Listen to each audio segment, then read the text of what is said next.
today's ride here. This is stage 2 to another 2021. This is the women's data here.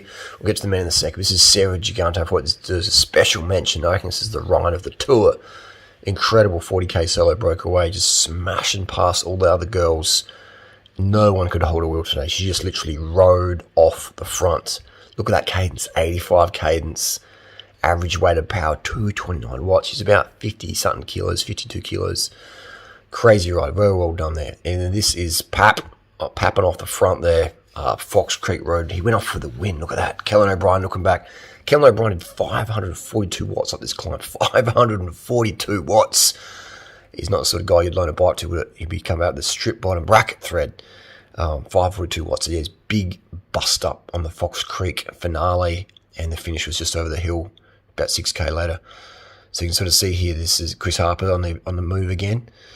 Man on the move, and I've slowed it up. This is about 70%, just so you can sort of see the different techniques of the rider, in the saddle, out the saddle, high cadence, low cadence. Richie Port saying g'day again.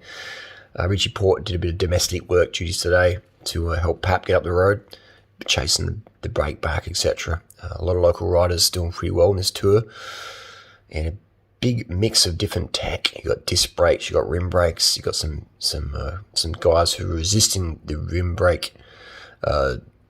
What would you call it? Submission. You got the World Tour riders who don't have a choice, and you got your local riders who have a choice, but some still just keep the sponsors happy and whatever they get given. That's fair enough. But look at the different techniques, cadence, in the saddle, out the saddle. It just comes down to personal preference. Generally, the heavier rider would probably stay in the saddle and spin it, and the lighter rider could afford to probably spin it, 70 cadence out the saddle, like Richie Port was doing.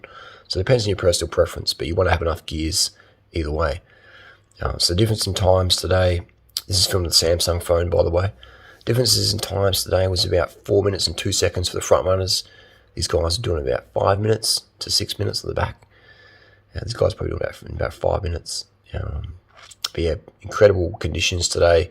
Not as hot as yesterday, but still tough going. Those deep dish wheels, those rubber rotors, doing it tough. But yeah, as you can see, the bushfires were here a few years ago. Hence all the burnt trees. This is Fox Creek Road. Like I said before, it's about 4 to 5 to 6 minutes, depending on where you are in your fitness at the time. But yeah, good day out.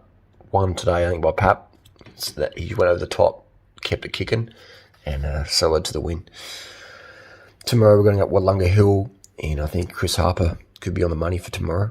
He's riding aggressively today. He's got a good condition, and I think Chris Harper could come back for tomorrow.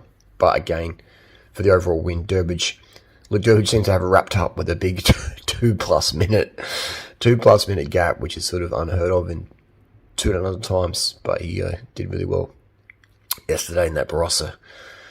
Damn, good, he kicked it hard. So you can sort of see the riders at the back here, sort of about the 6 minute mark. Different cadences, different techniques, but get up the hill either way. Bit of a wave there from the commie.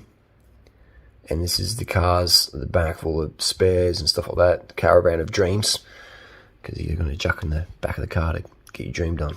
You can sort of see right off the back here. Rim brakes, but heavy wheels. I would have chosen some lighter wheels than that for today's course. A bit windy as well, so you want to have some shallow section wheels, so you just be out there solo, no worries. This rider, always looking pretty smooth. But when I look at those bikes, I just see dead weight, I don't think talent like that should have to ride heavy junk. This is the data for that climb there. It's about a 4 minute climb. You see the big watts. Cameron Ivory, 444. Kellen O'Brien, 542. That's some serious. Can you imagine the lungs and the heart, that dude? That's like horse, man. That's horse lungs. It's like he had a mixed at birth with a horse. That's crazy. 542 watts. Do you ever see that? That's freaky, man. That is for freaky. 402 minutes there, and then 412. So even 10 seconds is a big difference. It's a huge difference at this level of riding. So you want every second, every advantage you got. And but yeah, 542. Even if you're on a heavy disc brake bike, it won't hold you back doing the watts. It just means you won't go as fast. Anyway, that's today, stage 2 to another 2021 Rona edition. We'll be back tomorrow for the Wollonga Hill stage. My money's on Chris Harper. Let's see if I can win some or lose some. See you tomorrow.